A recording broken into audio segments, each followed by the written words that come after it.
বাংলাদেশের জনগণের জন্য টেকসই এবং ন্যায়সঙ্গত ভবিষ্যৎ গড়ে তুলতে চলমান সংস্কার কাজে পাশে থাকবে জাতিসংঘ।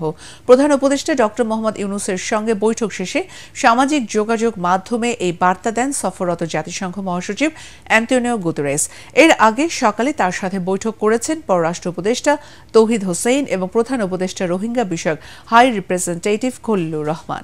বিস্তারিত জানাচ্ছেন একরামুল হক সায়েম। দেশ জুড়ে তোলপাড় ওয়ালটন ফ্রিজ কিনে আপনিও হয়ে যেতে পারেন মিলেনিয়ার।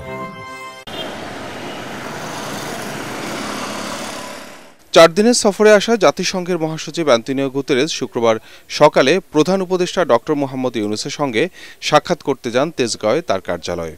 এ সময় প্রধান উপদেষ্টা উষ্ণ অভ্যর্থনা জানান জাতিসংঘ মহাসচিবকে।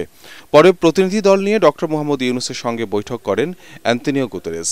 বৈঠক শেষে অন্তর্বর্তী সরকারও বাংলাদেশের জনগণের প্রতি ধন্যবাদ জানিয়ে সামাজিক যোগাযোগ মাধ্যমে বার্তা দেন গুতেরেস। বলেন, বাংলাদেশের জনগণের জন্য টেকসই এবং ন্যায়সঙ্গত ভবিষ্যৎ গড়ে তুলতে চলমান পরিবর্তন ও সংস্কার কাজে পাশে থাকবে জাতিসংঘ। এর আগে সকালে জাতিসংঘের মহাসচিব অ্যান্টোনিও গুতেরেসের সাথে বৈঠক করেন পররাষ্ট্র উপদেষ্টা তৌহিদ হোসেন ও প্রধান উপদেষ্টা রোহিঙ্গা বিষয়ক উচ্চ পর্যায়ের প্রতিনিধি খলিলুর রহমান। হোটেল ইন্টারকন্টিনেন্টালে অনুষ্ঠিত বৈঠকে রোহিঙ্গা সংকট ও মানবাধিকার বিষয় অগ্রাধিকার পায়।